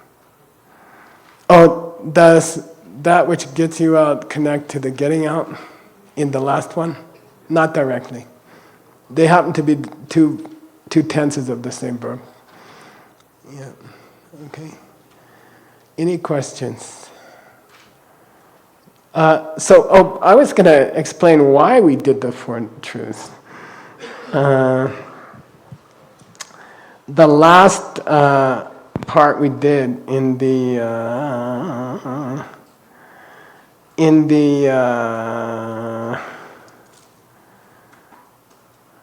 Lam Riem. Where were we last? Thailand. Yeah.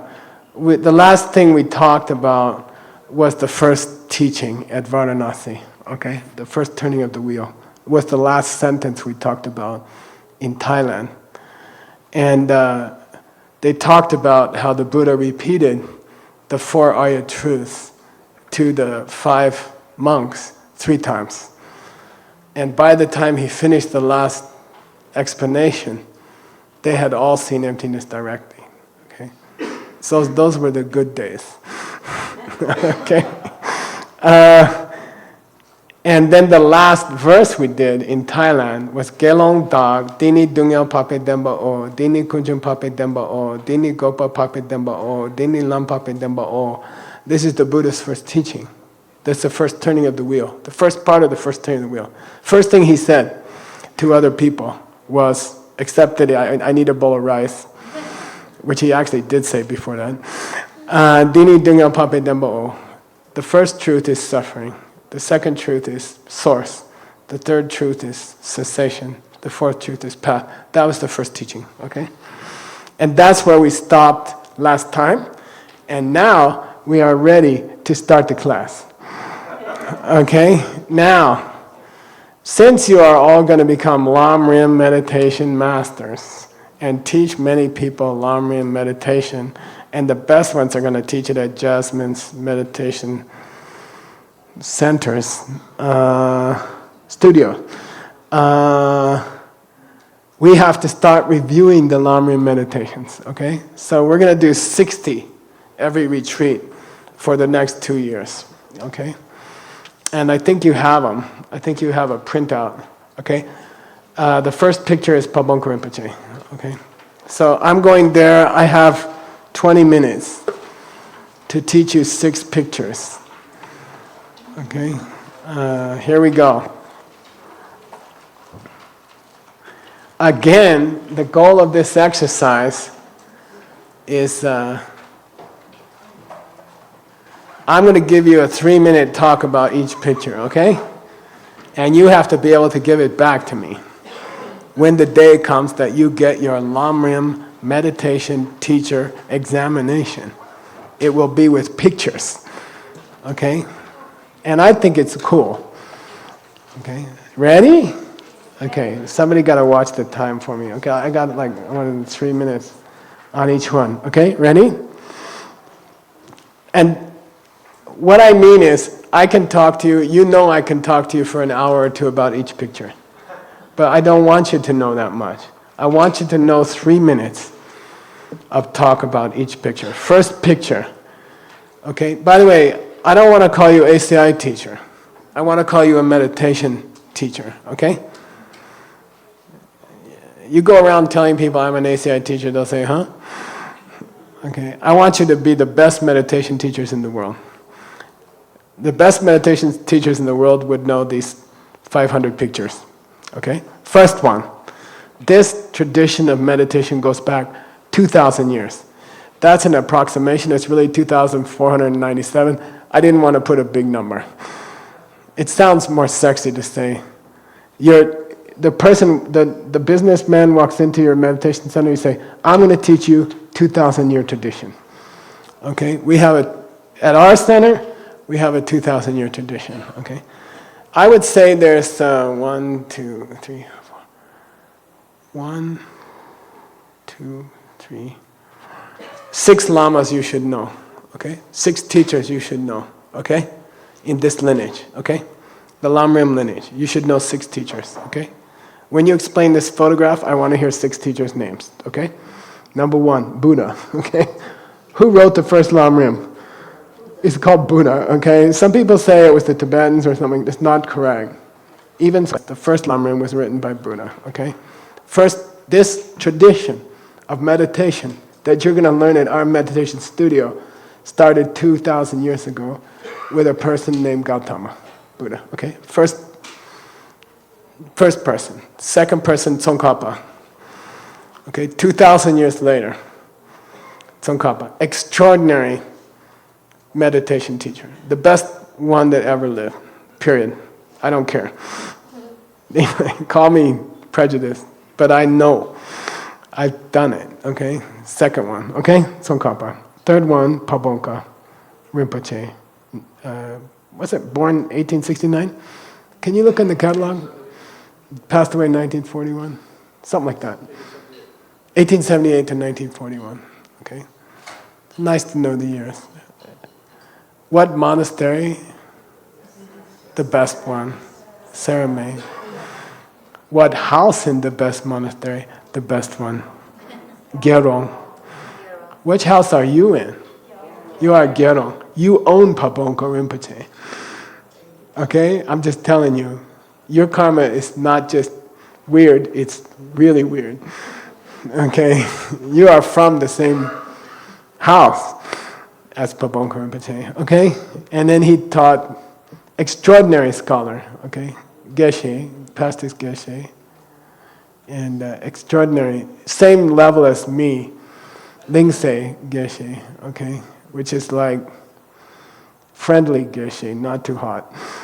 Okay? And great teacher. I think what I would say about him is he had an ability, famous, to teach normal people. If DCI existed in his time, he would be Oreed and Scott. Okay? He would be teaching normal, and he was criticized for teaching normal people. He didn't just teach monks, okay? And he was a great writer. He wrote great books on, he wrote very difficult books on deep philosophy subjects that Ben was talking about today, okay? And when my teacher was about 18 or something, my teacher was assigned to work in the kitchen.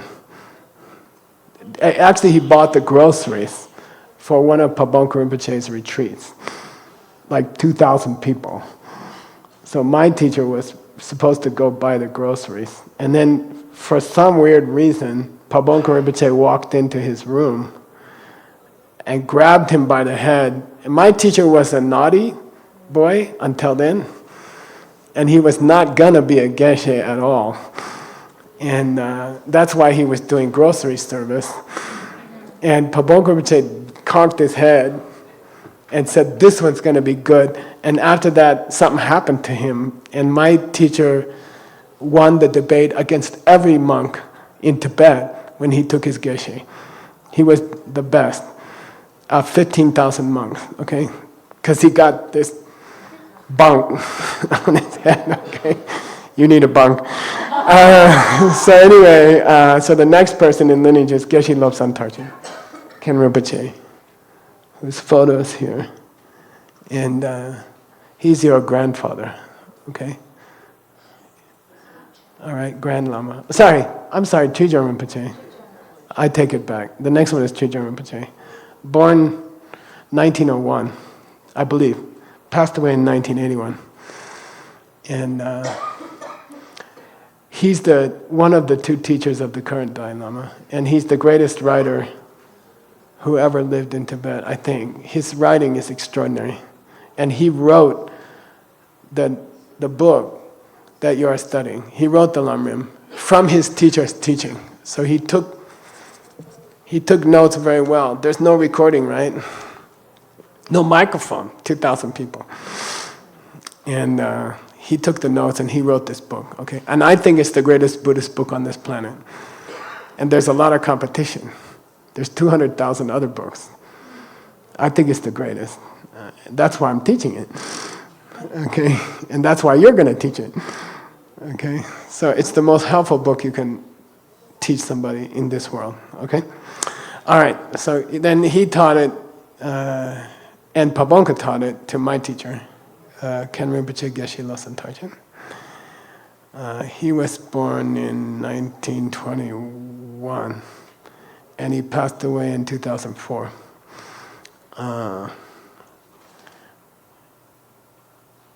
And extraordinary teacher. He became highest Geshe in his time. And then he became the debate master of the Tantra College, Gyume Tantra College. There are 2 Tantra colleges in Tibet. The person who becomes the debate master becomes the abbot. Who becomes the abbot becomes the holder of Tsongkhapa's throne. So he was number 3 as a young man before they lost Tibet, okay? So he's an amazing teacher. Came to America in 1972 and started teaching. And so some of us were lucky enough to study with him. He taught me all day, and for many years. And he wouldn't take any money from me for his whole life. So, extraordinary teacher.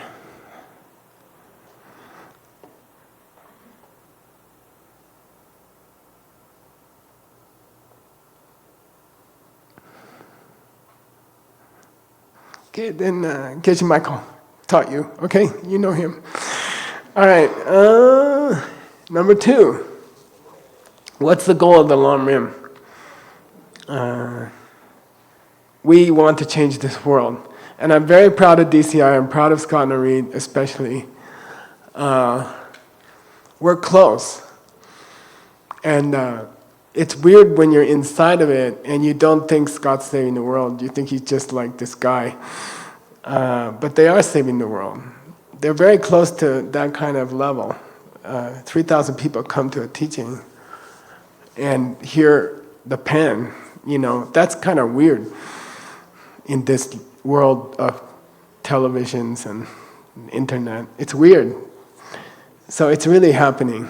And when you do a mandala, it's a DCI world. Honestly, it's a world where everyone is studying the pen, okay? And they're Muslim and they're Christian and it doesn't matter. They feel comfortable with the diamond cutter, okay? So that's the goal of the Lam Rim, okay?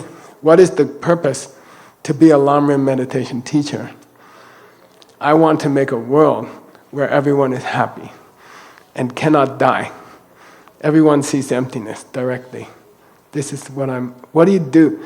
People ask, I'm on the plane, people turn to me and they say, what do you do? I'm like, in my mind, I'm like, well, me and Scott, we're trying to save the world, you know, and we want everybody to see emptiness directly. But I know they'll just look at me and start watching their movie. So it's hard to give an answer, right? What's your business? What's your occupation? I'm a world saver, you know. Teach pen to as many people as I can. Huh? Yeah, I'm in the pen business. So I think, and again, this is different from what you talk. You don't tell people directly in DCI what we're doing, but in Lam Rim you do. Okay, like the reason you're here is to learn how not to die, and help other people do that. Okay, and you can not die because you are like the pen. Okay. All right, I got 10 more minutes. Steps of the path. Okay, the strategy to save the world is called Lam Rim. So if you're going to be a Lam Rim meditation teacher, you better know what Lam, your name means, okay? Lam means path. Rim means step. Lam Rim is a series of meditations that if you learn them one after another, you must become a Buddha. You can't stop it. Okay? Lam Rim means steps of path, but it means a series of meditations and a series of understandings. And if you have them, if you're trained in them, you must become a Buddha. You can't stop it, okay? So the strategy is Lam Rim, okay? The structure of the way you are learning the pictures is special, okay? What? There are 3 kinds of Lam Rim. They call little people Lam Rim, medium people Lam Rim, and big people Lam Rim. It doesn't refer to your weight, or else I would already be enlightened. Okay, so first Lam Rim, little people Lam Rim, means people who don't want to go to a bad place after they die. That's all they care, okay? So really, the best DCI people are not the least Lam Rim people yet. Okay? Understand? The best DCI people are trying to make a good finances and have a nice partner and be healthy. But they're in Lam Rim, they're not even in the beginning. They didn't reach the beginning of the Lam Rim, okay? Beginning is, I don't want to go someplace bad after I die, okay? Medium level, what? Yeah, I don't want the whole, I don't even want to come back as a human, okay? Because it's too much pain, okay? I don't even want to come back to this kind of world at all, okay? It doesn't mean you won't have 2 arms and 2 legs, you will. Luckily, Buddhas look like humans. They happen to have the same, they don't have 3 arms or 4 legs, or they could, right? But they don't. They look quite a lot like humans, okay? So, I don't want to come back as a human who can die. I want to come back as a human who's a Buddha. You see, as a person who's a Buddha. I don't want to come back to this kind of life, okay? We're going to learn the famous 6 sufferings of this life. That's the topic this week. But I don't even want to come back to that, you know? 3rd level? Yeah, I want to do it for everybody. I want to help everybody, okay? I want to not die, and I want to teach everybody else not to die, okay? In that sense, DCI is very similar, okay? I want to help the whole world, okay? I don't want to just help myself, okay? I want to do it for everybody. I want everyone to come with me. I don't want to eat mabutofu in the Chengdu mabutofu restaurant by myself, okay? I want everyone in the city to come in and have mabutofu, okay? That's the 3rd picture. That's our strategy. Now, there are 6 classical parts to big people's practice. There are 6 classical parts to big people's practice. What are they? The 6 perfections, okay? 6 perfections, okay? The last 2 are meditation and understanding emptiness, understanding the pen, okay? Now, our strategy of our Lam Rim meditation teacher program, okay, is that we're going to skip to the end of the book and teach you perfection number 5 first. Completely out of order, okay? It's like teaching somebody geometry before they do addition. Why? So you can meditate. Yeah, duh. We want you to meditate on the Lam Rim. So we have to teach you meditation first. We have to go to the end, teach you meditation first, and then we'll come back.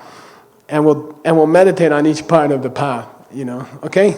So how did this 9 years of teaching begin? 9 years ago, we started with the chapter. We went to the end of this book and we studied meditation, okay? So you're going to do the same thing when you teach people, okay? It makes sense, right? If you want to meditate on the Lam Rim, you got to learn to meditate first, okay? So the whole first 100 pictures is meditation pictures, okay? Or I don't know yet how many. Okay, ready? Okay, I got 4 minutes to do a couple more. Item 4, what's item mean? Idea, image, okay? It means a picture which is going to trigger a series of ideas in your mind, okay? And your examination is going to be what? You know, you'll be sitting in a room with Jasmine. She's going to pull up a picture on her phone. It's going to be Nagarjuna. She's going to say, tell me what's the connection? Tell me what's the meaning? And you're going to say, the whole purpose of meditation is to see emptiness directly. Why did we choose Nagarjuna? He's called the Arya. He's the most famous Arya around. Okay? And he explained emptiness exquisitely. Okay? So when I show you a picture of Nagarjuna, and I say, or Jasmine, and she says, okay, here's your examination. What's this? You're going to say, that's Nagarjuna. How do you know? He's got nagas hanging over his head. Come on. Okay? Maitreya doesn't have these snakes on his head. Okay? It's got to be Nagarjuna. Okay? King of the Nagas, boss of the Nagas. Okay? Then, what does it represent? It represents the purpose of meditation. The highest purpose of meditation is to see emptiness directly as a bodhisattva. Okay? As someone who wants to save the world. Can you see emptiness directly without that motivation? Yes. It's possible to be selfish, just want to take care of yourself, and it's possible to see emptiness directly. But we're not on that track. We're not interested. We're going for the big time, okay? We want to see the whole world, picture one by one, blah, blah, blah, blah, okay? And that is the true moment when you become a bodhisattva, okay? When you have that experience, okay? All right. So don't forget to add the word bodhisattva when you say the purpose of meditation is to see emptiness directly. You have to say a bodhisattva's direct perception of emptiness. That's why I'm teaching you Lamrim. That's why I'm a Lamrim meditation teacher, okay? Okay, next one. We got to do 2 more. I'm not sending you home until you do 2 more.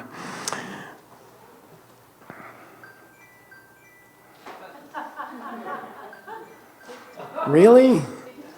Come on. Yeah. Okay, number 5. When you meditate, the goal is to join these 2 things. Classically, in the Lamrim, when they explain the purpose of meditation, they often use a butter lamp. Okay? Classically, when they teach meditation, they often use a picture of a butter lamp. And it's not any butter lamp. It has to be a butter lamp in a room where there's absolutely no wind. And that's the picture here, okay? It has to be a butter lamp in a room which has no wind, okay? Because if there's no wind, and if there's a beautiful Buddha tanka, or Jetson-Kappa tanka behind the butter lamp, if the butter lamp is totally still, you can see the picture. If the wind is blowing and the light's going like this, you can't see all the details, okay? What's the comparison? It's right here. Vipassana and shamatha. Okay, insight and stillness. Okay, what's the stillness? In the image, in the picture. Yeah, there's no wind. That's stillness, okay? Your mind has to be still before you can see emptiness, okay? Your mind must be windless, or you cannot see emptiness, okay? And that stillness is called, in Sanskrit, shamatha, stillness, okay? Shamatha. High meditation, high level of meditation. Easy to sit for an hour a day. Or at least determined to sit for an hour a day. Okay? Even if it's not easy. Okay? Shamatha. I reach shamatha. My mind is still enough to see the tanka. What's the tanka? Emptiness. Okay? Your mind has to be still to see emptiness. Okay? Got it? Okay. Vipassana means seeing emptiness. Shamatha means that state of meditation which allows you to see emptiness. Shamatha is a tool. Vipassana is a goal. Okay? Shamatha by itself is like having a microscope without anything to look at. Or a telescope. Shamatha by itself is not a goal. It's the 8 levels of the elevator. Okay? Your mind becomes still. But you gotta aim it at something. Okay? You gotta put it on something. That's Vipassana. I'm gonna use it to see emptiness, okay?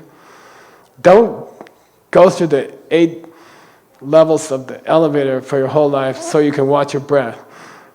It won't get you anywhere, okay? Duh, okay? Alright?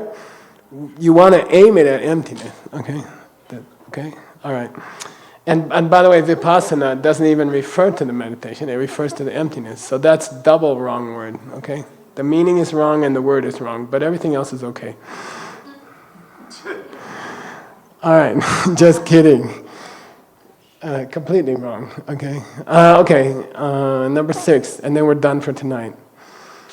We're going to start going through the first thing that's taught in the Lamrim, which is what's the conditions you need to meditate correctly, okay? The first condition is a good place. The place itself has 5 qualities. So I made an executive decision. I could have put one photo with 5 qualities, but I decided it's more powerful if we make separate photos, okay? So there's going to be separate photos for all the conditions, and the first condition is the place, so there'll be separate photos for the different qualities of place. The place should have, I think, 5 qualities, yeah. And we're going to do 5 qualities of the place where you should meditate, which is altogether, the 5 qualities of the place is the first condition of meditation, okay? Okay? And there'll be 5 more. Okay, so first thing, and then we're done for tonight, okay? Why is the guy carrying groceries? Now, a lot of you were there when we did the first Lam Rim teaching 29 retreats ago. Tell me why the guy's carrying groceries. What's it have to do with your meditation location? You should do meditation in a place where you have the resources to do it.